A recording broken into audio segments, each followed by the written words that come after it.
पोलिसांना कोणाचेही घर फोडण्याचा अधिकार नाही असं वक्तव्य ॲडव्होकेट प्रकाश आंबेडकर यांनी केलंय।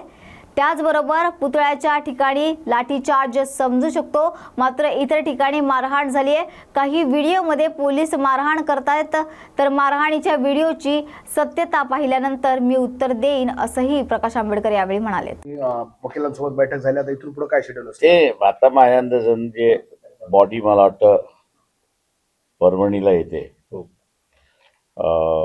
तिचा अंत्यविधी होईपर्यंत मी इथे थांबणार आहे। कधी शांततेने पार पाडली पाहिजे त्या सगळ्याच्यामध्ये। तर काय वाटतं एकूण परभणीतील सर्व प्रकरणं जर बघितली? मी 2 प्रकरणं परभणीची बघितली आहे। तुमच्या कोणाच्या लक्षात असेल मला माहित नाहीये। एक असंच प्रकरण एक 10-12 वर्षापूर्वी झालं होतं आणि ते म्हणजे 125 लहान मुलं 14 एप्रिलला, आणि त्यावेळेस मी 5-6 तासातच आलो होतो आणि पूर्ण परभणीतल्या जनतेने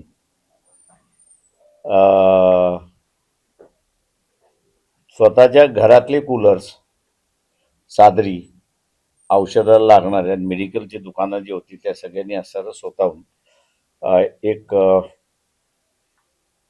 मदत म्हणून, आणि ती गव्हर्नमेंट मदत यायला 3 दिवस लागली होती याची मला जाणीव होती, पण ते 3 दिवसामध्ये सगळं लागणारं जे आहे ते परभणी शहराने पूर्णपणे पुरवलं होतं अशी असणारी परिस्थिती आहे। त्याच्यामुळे या शहराचं एक कॅरेक्टर जे आहे ते मला वाटतं त्याच्यातूनच बाहेर पडते अशी असणारी परिस्थिती आहे। काय वाटतं मला सगळीकडे हा प्रकरण जो आहे, हे प्रकरण जे आहे ते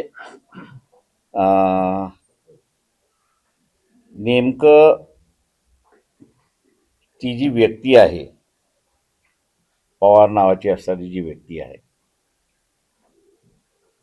त्यांनी जोपर्यंत कुठल्या माइंडसेटमध्ये येऊन केलेलं आहे हे कळत नाही आहे, आणि मला वाटतं ते एवढ्या लवकर कळेल असं मला स्वतःला वाटत नाही आहे। कारण का ॲडमिनिस्ट्रेशन हे सगळं जे आहे ते लॉ अँड ऑर्डरच्या सिच्युएशनमध्ये त्या ठिकाणी अडकलेलं आहे अशी परिस्थिती आहे।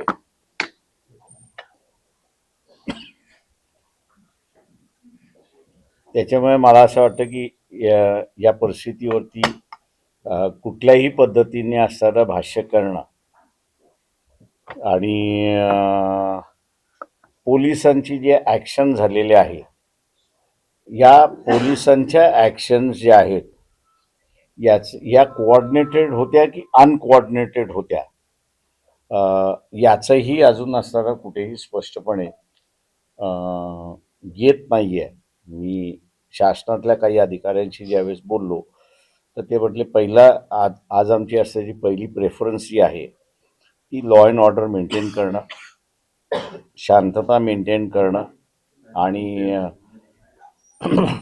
आणि एकदा ते झालं की मग असणारं हे कोऑर्डिनेटेड एफर्ट होते की अनकोऑर्डिनेटेड एफर्ट होते याचा आम्ही असणारा एक तपास त्या ठिकाणी करणार आहोत। आणि मी असणारा मानतोय त्याच्यामध्ये की या गोष्टी जोपर्यंत बाहेर येत नाही तोपर्यंत मला वाटतं ह्या परिस्थितीवरती भाष्य करणं कठीण आहे असं मी त्या ठिकाणी मानतोय।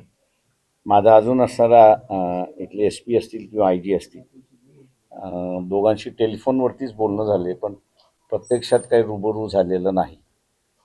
आणि या वातावरणामध्ये मला नाही वाटत असणार की एक थोडंसं मोकळेपणाने मलाही बोलता येईल आणि SP आणि IG ला बोलता येईल अशी तरी परिस्थिती आहे। त्याच्यामुळे मला पुन्हा असं एक राऊंड मारावंच लागेल असं मला त्या ठिकाणी दिसते की असं आहे की परभणीमध्ये हा प्रकार घडला, लाठी हल्ला, बाजूला बीड जिल्हा आहे, सरपंचाची क्रूर हत्या होते, पोलिसाचे अधिकारी आरोपीसोबत सहभागी आहेत, कायदा आणि सुव्यवस्थेचा जो मराठवाड्यातला प्रश्न आहे, सरकार आलेलं आहे, आणखी गृह मंत्रालय कुणाकडे माहित नाही, काय वाटतंय हे सर्व? नाही, म्हणूनच मी म्हणालो त्याच्यामध्ये की म्हणजे ज्या पद्धतीचे असणाऱ्या देशमुखच्या हत्येंवरची सायलन्स आहे हेही माझ्या अंदाजानं एक गूढ आहे असं मी त्या ठिकाणी मानतोय।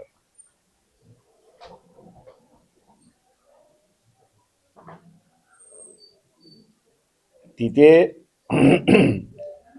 शॉक मध्ये गेलेली लोक आहेत असं मी बीडमध्ये बघतोय. म्हणजे ज्यांच्याशी बोलतो त्यांना असतात, ज्याला स्टंट आपण म्हणतो, माणूस जसा स्टंट होतो तसा बीडची जनता त्या ठिकाणी स्टंट आहे अशी परिस्थिती आहे. आणि कोणीच बोलायला तयार नाही आहे, कोणीच काही सांगायला तयार नाही. आणि तुम्ही विषय काढला तर लोक रामराम करतात अशी असणारी परिस्थिती आहे. इथे माझ्या अंदाजानं परभणीमध्ये जे आहे ते इमोशनल इश्यू त्या ठिकाणी एक होता. आणि त्या इमोशनलच्या ह्याच्यावरती फुले शाहू आंबेडकरी विचारांचा जो माणसं होती ती सगळी सहभागी झाली, इन्व्हॉल्व झाली अशी असणारी परिस्थिती आहे. त्या ह्याच्यामध्ये दोन वेगवेगळ्या घटना आहेत. त्या ह्याच्यामध्ये तिथे स्टंट असल्यामुळे काहीच घडलं नाही अशी असणारी परिस्थिती आहे. इथे रिॲक्शन आली अशी एक परिस्थिती आहे. त्यामुळे दोन वेगवेगळ्या घटना मी दोन वेगळ्या पद्धतीने तिथे बघतोय. पण हा जो स्टंटपणा जो आहे तो माझ्या अंदाजानं मला फार भीतीदायक वाटतोय अशी परिस्थिती आहे. याचं कारण की आता आपली गत अशी होणार का, आपण काही बोललो तर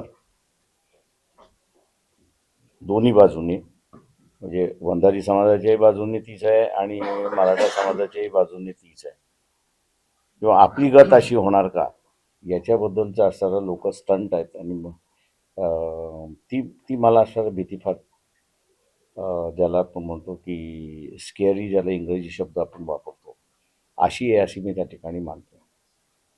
सर, आंदोलन झालं, इथं आंदोलन झाल्यानंतर पोलिसांनी काही ठिकाणी महिला असतील, काही तरुण असतील यांच्यावर मारहाण केली, त्या अजूनही रुग्णालयात ऍडमिट आहे. काय वाटते एकूण या सगळ्या एकंदरीत माझं म्हणणं असं आहे, म्हणून मी मगाशी म्हटलं ना की हा कोऑर्डिनेटेड एफर्ट आहे की अनकोऑर्डिनेटेड एफर्ट आहे याच्यामध्ये.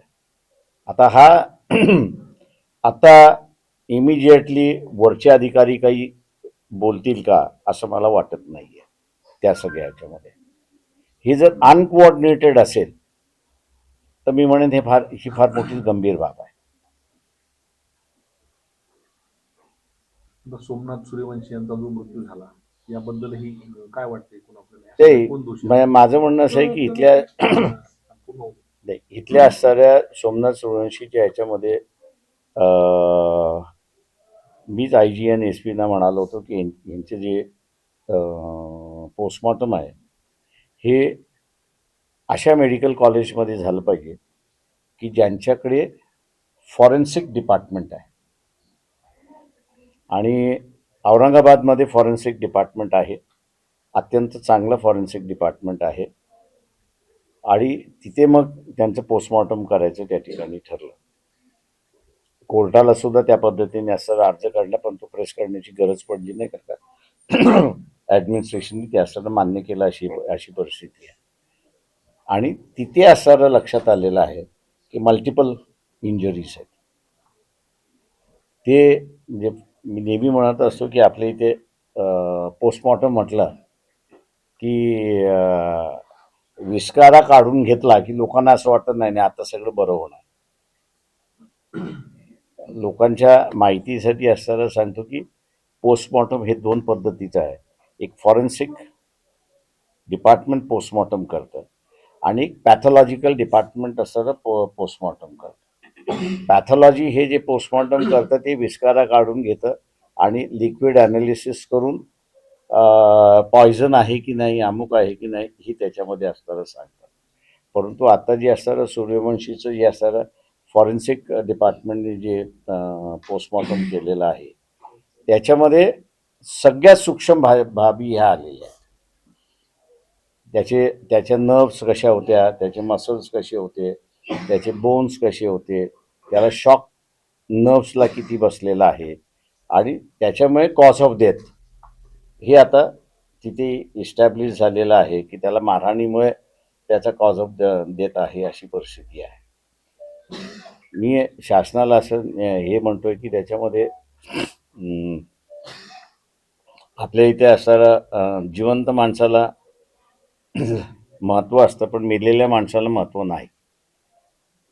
तेव्हा MRI आणि CT स्कॅन हे जसं जिवंत माणसाचं मशीन आपण ठेवतो, तसं ही जी ॲक्सिडेंटल डेथ आहेत, या ॲक्सिडेंटल डेथच्या माणसाला सुद्धा MRI आणि CT स्कॅन हे जर मशीनमधून केलं तर तुमच्याकडे फॉरेन्सिक डिपार्टमेंट जरी नसेल तरी तुम्हाला असं त्याला इंजुरीज काय काय आहेत आणि त्याचं कॉज ऑफ डेथ हे तुम्हाला असं तिथे इस्टॅब्लिश होऊ शकतं, अशी परिस्थिती आहे. त्याच्यामुळे शासनाला आम्ही असं ते करणार आहोत की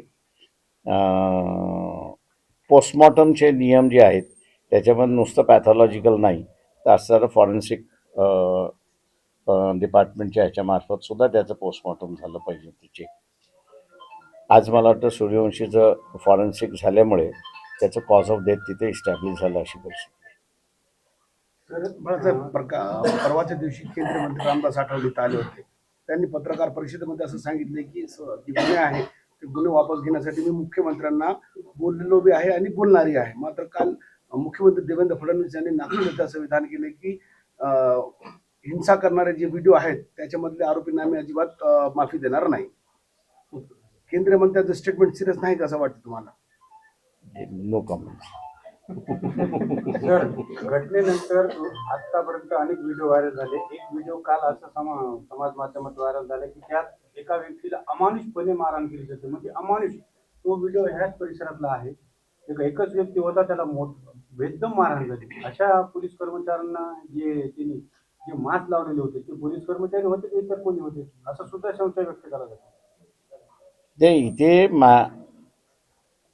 नाही, म्हणून मी त्याच्यामध्ये म्हणालो ना की बेसिकली 5 तासाच्या आतमध्ये कोमिंग ऑपरेशन जी आहे ही ज्यावेळेस सुरुवात होते त्यावेळेस अनगायडेड मिसाईल ज्याला आपण म्हणतो तसं महाराष्ट्राच्या आणि देशाच्या व्यवस्थेमध्ये काही सिस्टम आली आहे का ही. आणि म्हणून मगाशी म्हणालो की मी अधिकाऱ्यांशी बोलल्याशिवाय माझं मत त्या संदर्भातलं मी मांडणार नाही. पुढची दिशा सर काय असणार आहे? आपण आता सर्व वकील बांधवांची नाही, मी आता असणारं जे आहे त्याच्यामध्ये की एकतर ज्यांची घरं फोडण्यात आलेली आहेत पोलिसांमार्फत, पोलिसाला कोणाचंही घर फोडण्याचा अधिकार नाही आहे, एक भाग. त्याच्यामुळे त्याची रिस्पॉन्सिबिलिटी ही फिक्स करण्यात यावी. दुसरं जे आहे, पुतळ्याच्या अवतीभोवती जी लाठीचार्ज झाली ती जस्टिफायबल करता येते, कारण का तुम्हाला मॉब पसरवायचा होता, ते वाढवायचं नव्हतं म्हणून. पण 1 किलोमीटरच्या बाहेर तुम्ही जे एकेकाला गाठून जे असताना मारलेला आहे आणि अमानुष मारलेला आहे, हा तो पोलीस आहे की पोलिसाच्या वेशामध्ये दुसरं कोणी आहे, याची असताना आम्ही ती चौकशी करायला त्या ठिकाणी सांगितलेली आहे. आणि पोलिसाला सामान्य माणसाला, म्हणजे तो दंगलीत नाही आहे किंवा दंगलीच्या 1 किलोमीटर बाहेर आहे, त्याला तुम्हाला असणारा मारण्याचा अधिकार नाही किंवा पकडण्याचाही अधिकार नाही. त्याच्यामुळे म्हणून मी अशी म्हणालो की बा इथे कोऑर्डिनेटेड एफर्ट होतं की अनकोऑर्डिनेटेड एफर्ट आहे, हा याच्यातला सगळ्यात मोठा भाग आहे असं मी त्या ठिकाणी मानतो. आणि म्हणून वकिलांनी असं म्हटलं की ज्यांना मारलेलं आहे आणि हे केलेलं आहे अमानुषपणे, त्याच्यासुद्धा केसेस तुम्ही असताना डिस्ट्रिक्ट कोर्टामध्ये दाखल करा. बरं साहेब, जिल्हाधिकारी आणि जिल्हा पोलीस अधीक्षकांच्या एकूणच हे पूर्ण प्रकरण हाताळलं, त्याला कसं पाहता तुम्ही? कारण जिल्हाधिकारी कार्यालय फुटेपर्यंत त्यांनी कुठलाही स्ट्रिक्ट ऑर्डर दिला नव्हता, तर प्रकरण त्यांनी कसं हाताळलं असं तुम्हाला वाटतं?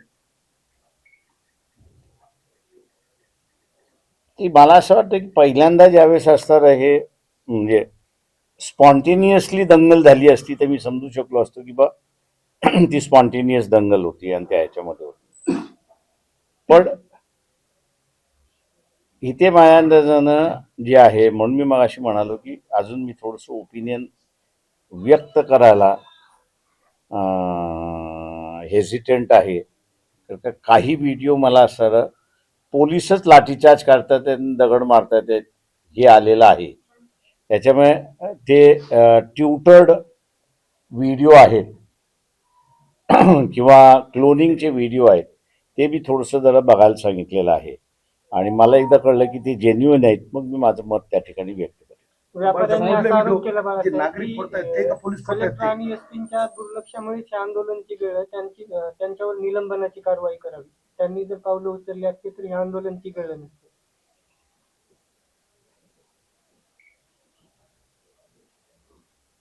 नाही, मी अजून व्यक्त काही होत नाही. हा साहेब, आम्ही जे शिकलेले आहेत विद्यार्थी, आता माझं सिव्हिल झालेलं आहे आणि बीटेक कम्प्लीट झालेलं आहे आणि मी फक्त बाबासाहेबांची घोषणा दिली म्हणून माझं FIR वरती नाव टाकले आणि काही लोकांनी नाव सांगितलं काय माहित नाही. आणि माझं बीटेक आता कम्प्लीट झालेलं आहे आणि मी गेटची एक्झाम देतो आणि RRB रेल्वे सर्व जे एक्झाम आहेत त्याच्यामध्ये 2-3 मार्काने मी चाललोय. तर आता माझ्या करिअरचा प्रश्न आहे आणि मी फक्त जेबिंग केली ना, माझ्या हातात काठी आहे ना दुसरं काहीच नाही ना, मी तोडफोड केली, काहीच नाही केली, तरी पण माझ्या नावाने FIR फाटलेला आहे. आणि जर FIR झाला, केस झाला तर सर माझं करिअर पूर्ण उद्ध्वस्त होईल. असा हा प्रश्न आहे आणि त्या केसेस आहेत त्या पाठीमागे काही राजकीय स्टेटमेंट सुद्धा दरम्यानच्या काळात आले. आता काही यांनी मंत्रिपदाची शपथ घेतली. मेघना बोर्डीकर त्यांनी परभणीचे उबाटाचे खासदार संजय जाधव आणि राष्ट्रवादी शरद पवार गटाचे राज्यसभा खासदार फौजा खान यांच्या चिथावणीखोर भाषण झाले आणि त्यामुळं हे प्रकरण मी चिघळलं. असं मी एवढे ठाम स्टेटमेंट करू शकतो की 2 मराठ्यांच्या भांडणामध्ये हा सगळा बळी आहे. कोणतं दोन मराठी? थांब, ते योग्य वेळेस नाव सांगितलं. साहेब केस झालेले आहेत त्याच्या संदर्भात काय भाऊ घेतील भाऊ, नोंद घेतील. आम्ही नोंद घेतलेली आहे, चाललेली त्याच्यावर. बाकी आता आज पण दिवसभरामध्ये पुढे काय आता कुठे कुठे म्हणजे या सर्वांच्या नाही, मी आता हे भेटणार. मी जसं मागाशी म्हणालो की ती बॉडी आली की त्याचा अंत्यविधी इथेच ते करायचं, त्यांच्या आईवडिलांचं आणि भावांचं चाललंय. ते होईपर्यंत मी इथेच आहे. मी थांबणार आहे तिथे. जनतेला काय आवाहन करणार आहे? ते मी असं जनतेने असं एकतर सहनशीलता फार दाखवलेली आहे त्या सगळ्या याच्यामध्ये आणि त्यांनी असंच सहकार्य करत राहावं अशी माझी त्यांचे विनंती आहे. मला सांग, अंत्यविधीला उपस्थित राहणार तुम्ही? मी अंत्यविधीला थांबणार, तिथपर्यंत थांबणार. म्हणजे त्या ठिकाणी हा, स्मशानभूमीपर्यंत हा, थांबणार. साहेब, परभणी शहरात धरणं आंदोलन सुरू आहे, तिथं आपण उपस्थित राहणार आहे. आम्ही जाणार आहे.